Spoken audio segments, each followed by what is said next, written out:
There's no place where love can reach. There's no place where you can't find peace. There's no end to amazing grace.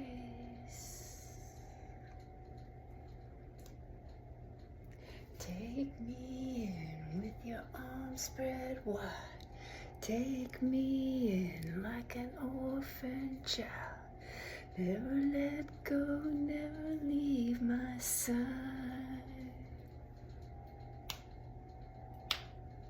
I am holding on to you. I am holding on to you. In the middle of the storm, I'm holding on. I am. Love like this, love like God's on fire. Overwhelmed, out of joy, delight. Love like this sets our hearts on fire. I am holding on to you. I am holding on to you. In the middle of the storm, I'm holding on. I am holding on to you. I am holding on to you. In the middle of the storm, I am holding on. I am.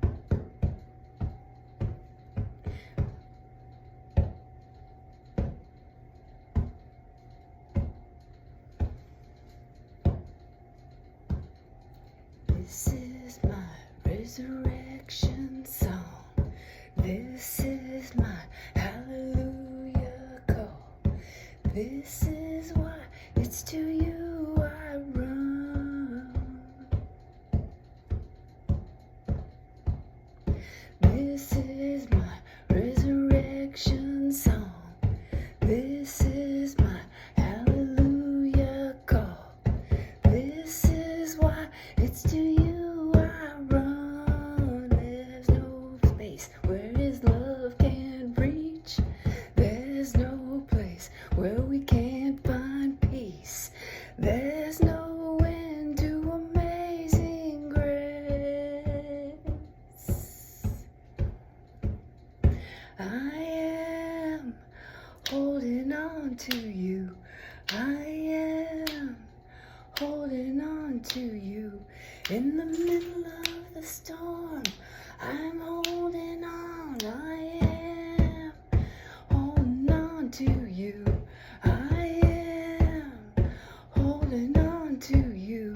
In the middle of the storm, I'm holding on. I am. Oh yeah, let's hold on to our divine presence within.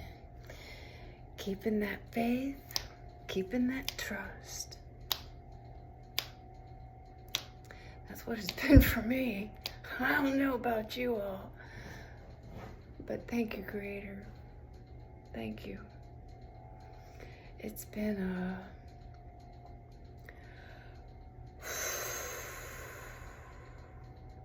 kind of a day. It's had its ups and it's had its challenges. It started out pretty funny this morning.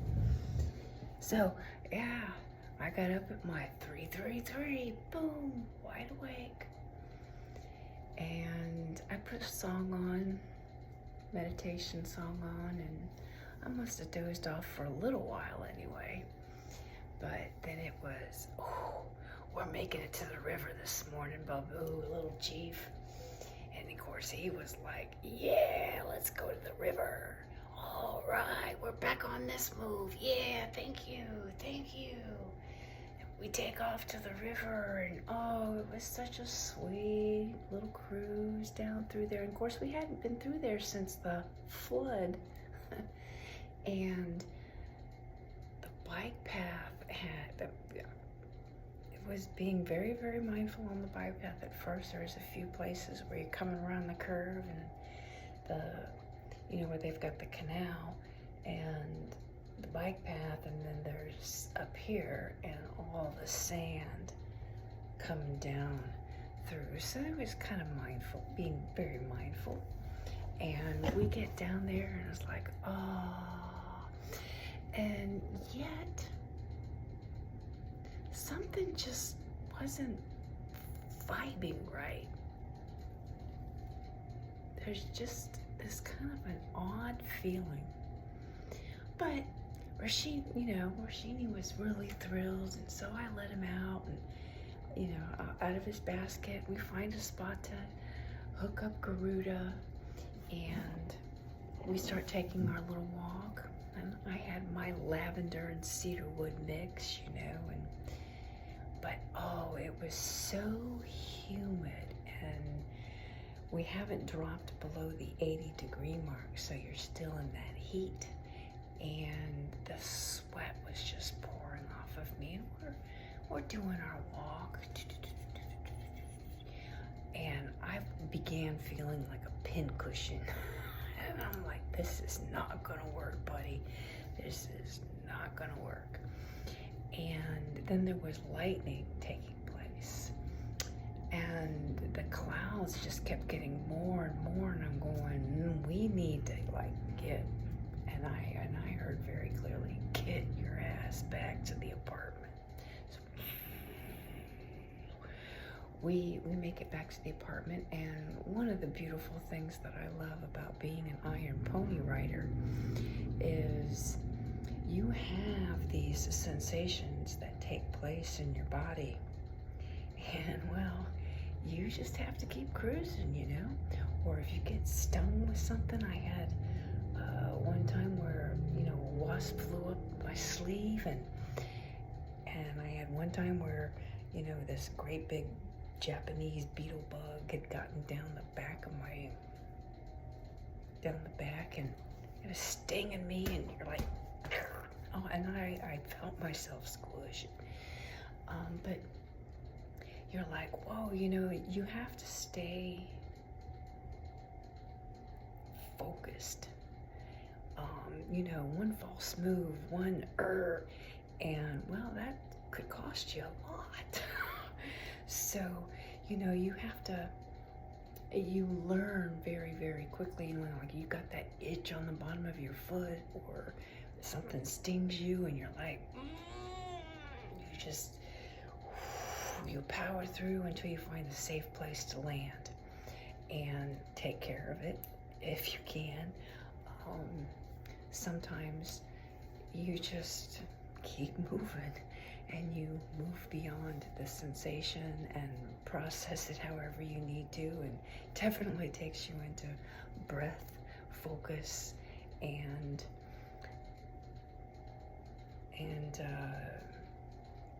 processing whatever it is if you need to. But it's a beautiful, it's beautiful in its own way.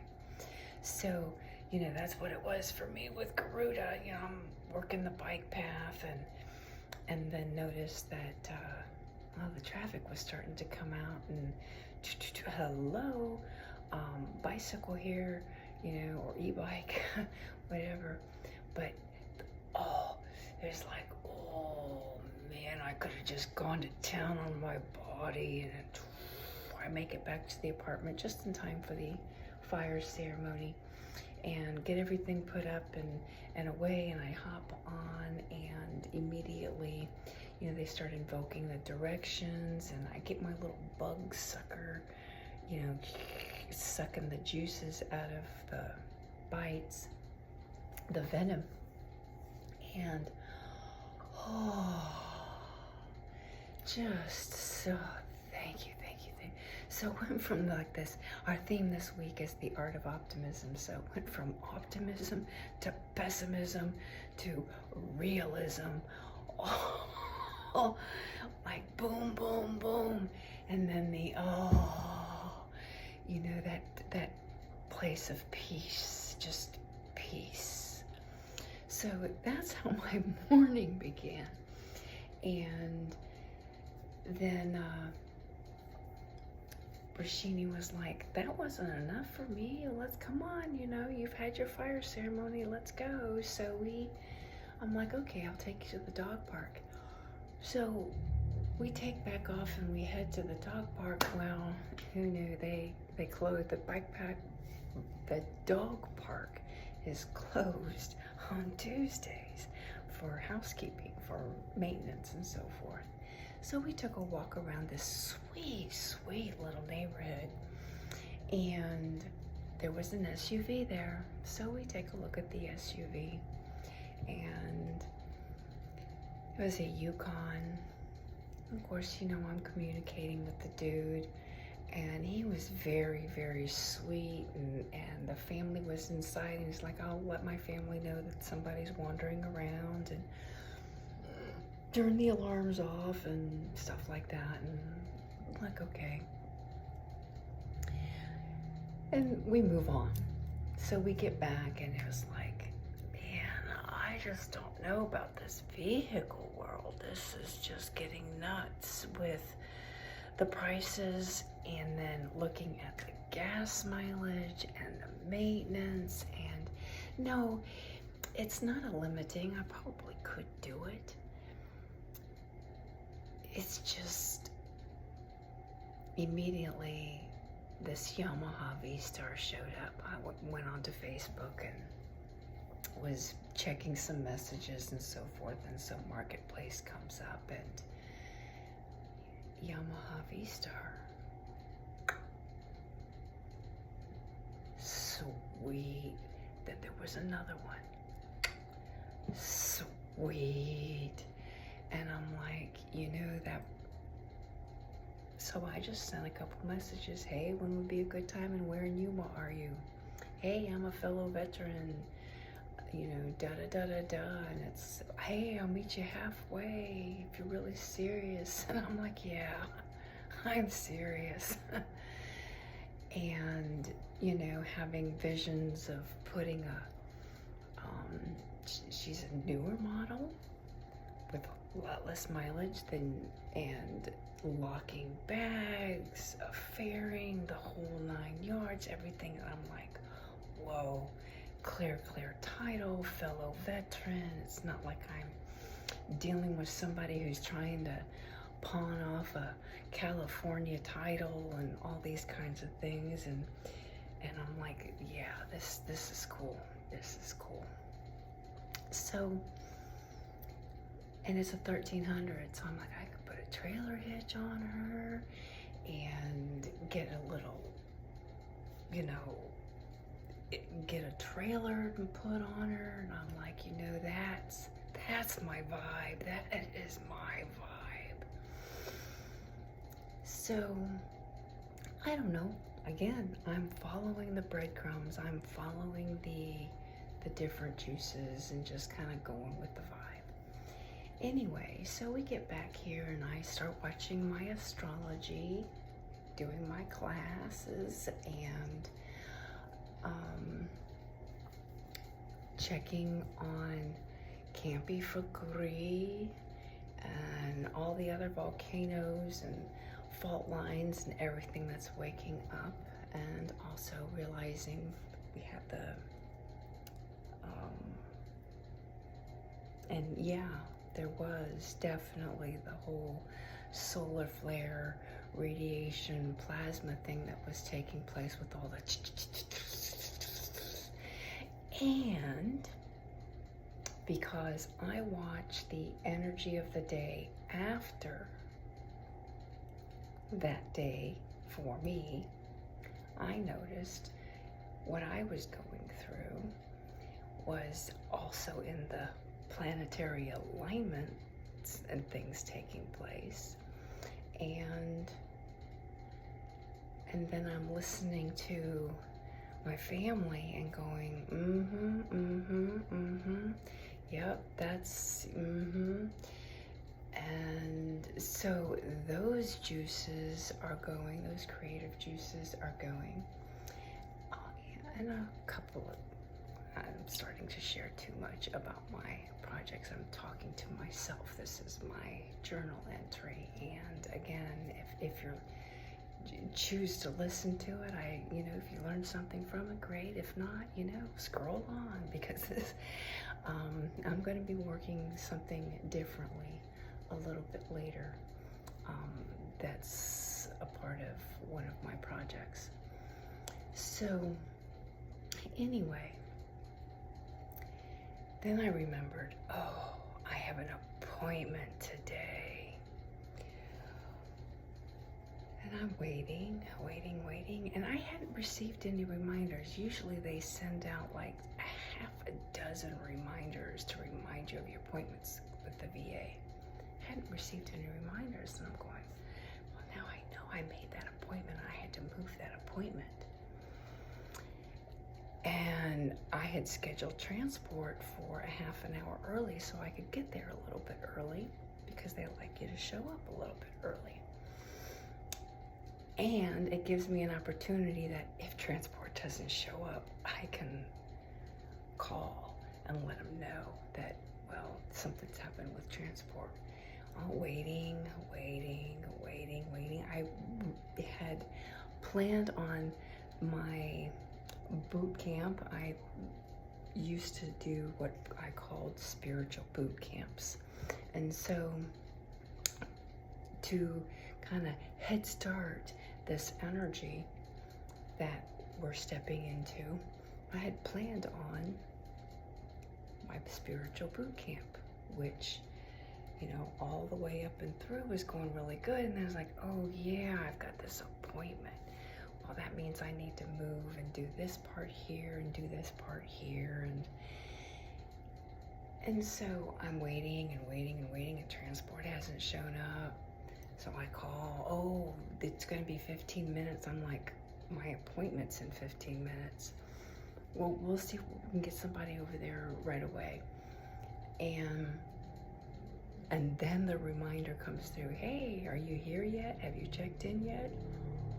If you're not showing up, it has these little, push this, push, or reply with this, reply with that, reply with this. Well, I'm not replying until I know whether or not my transport.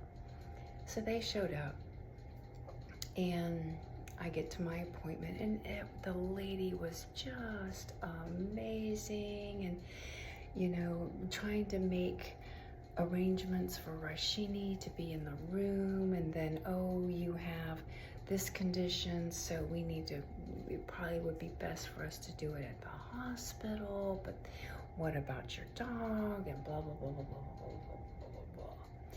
Well, I felt this whole energy of, oh, okay, are there going to be women in the room?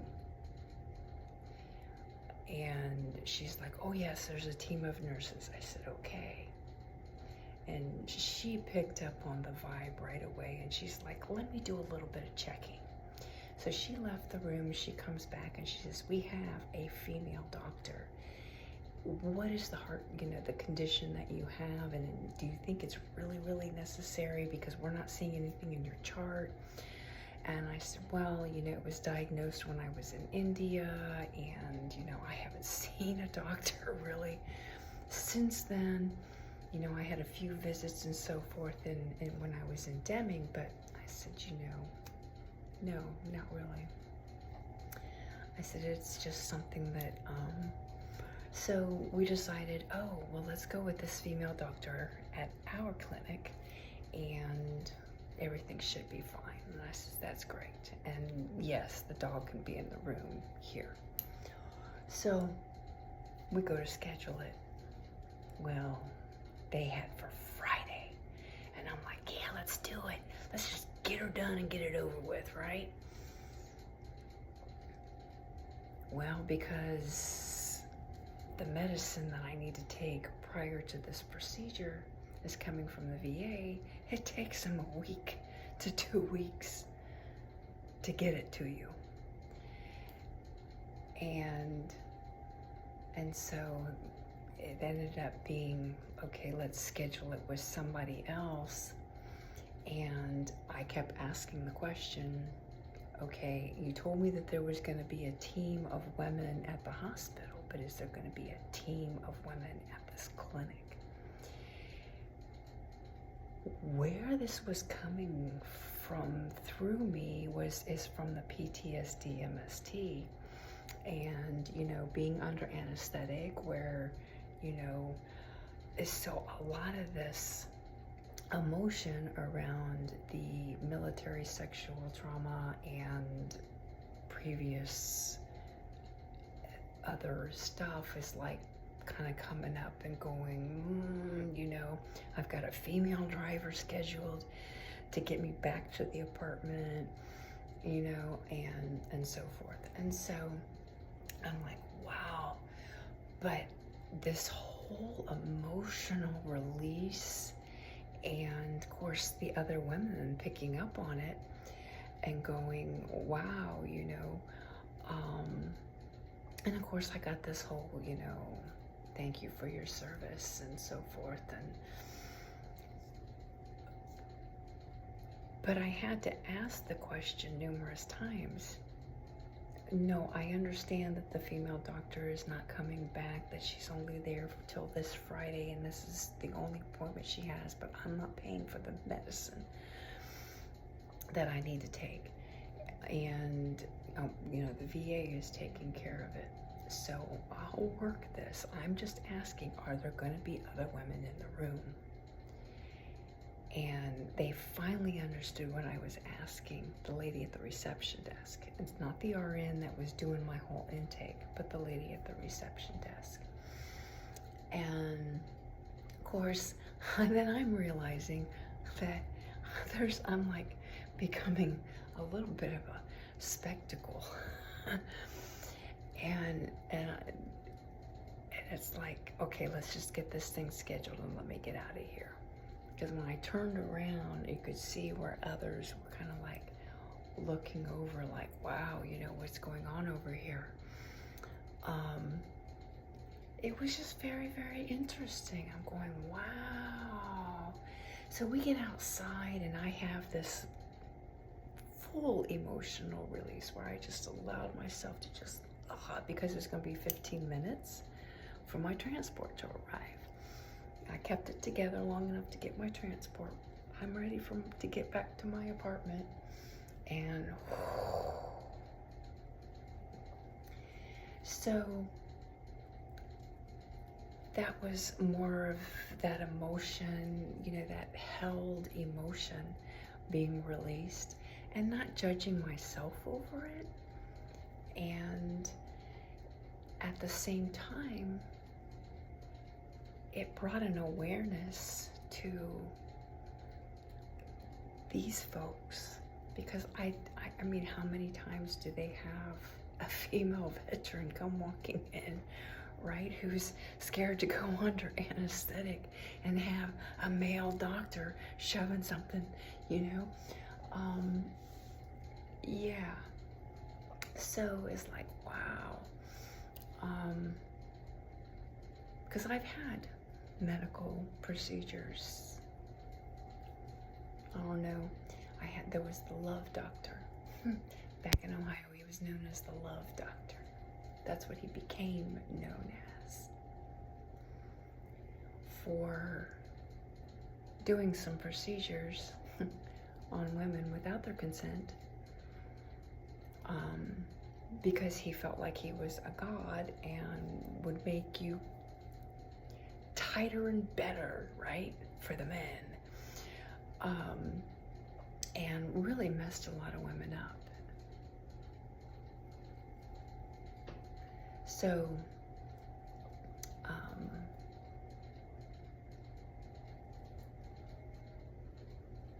anyway, so yeah, all that came up and through, and I'm like, is that the world that I want to live in now? No.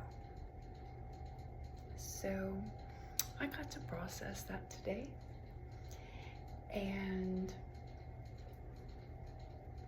yeah, it was very interesting. So for this procedure, there's a list of foods you're allowed to eat and a list of foods you're not allowed to eat. 1 week prior to the procedure. Of course, I'm looking at her and I'm going, what am I going to eat? Because everything on the list that I eat is on the do not eat list. And I'm like, what do I gotta fast for a week and then take all of this stuff? I'm gonna be really clean and cleared out. And as I was contemplating that this afternoon, I'm going, well, I've been hearing about cleaning and clearing out and even looking up some different things and going, well, this is one way of, really letting go of all your shit. I'm going, and then fasting for a week. Well, your body goes into this, I forget what it's called, but your body will begin eating all of the diseased and unhealthy cells. Hey, I've been hearing it's time for a good fasting. Well, looks like I get to do that. So, yay. I'm kind of excited about that. So now I'm really excited about the procedure and looking forward to this period of time.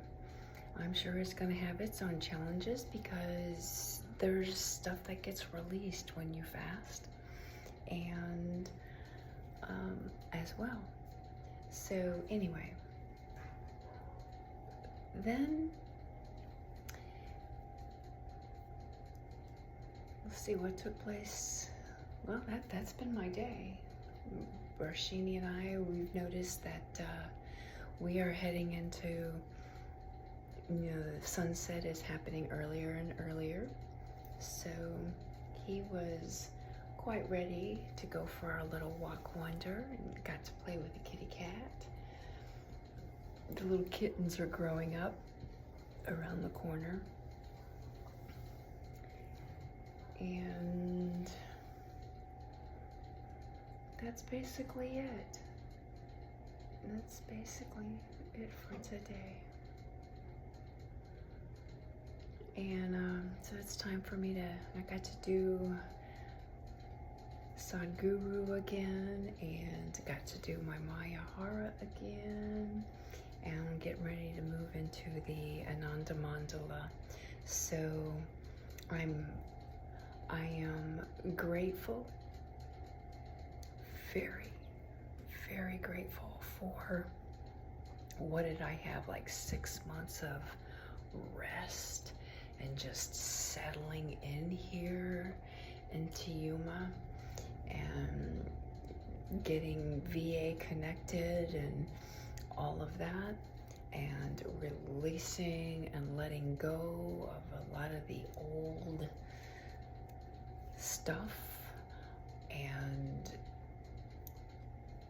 as I'm stepping into the new, it's kind of like the pendulum swing is starting to move over this way. There's still, there's always layers to the onion, but it really is beginning to feel like stepping into the new world and letting go of the old world. It's really feeling like it's beginning to emerge. And for that, I'm really, really, really grateful. So, thank you, Creator. Thank you, thank you. Thank you for the continuous guidance. Thank you for all of the spirit crumbs. Thank you for your patience with me. Thank you for your forgiveness with me. Forgiving myself.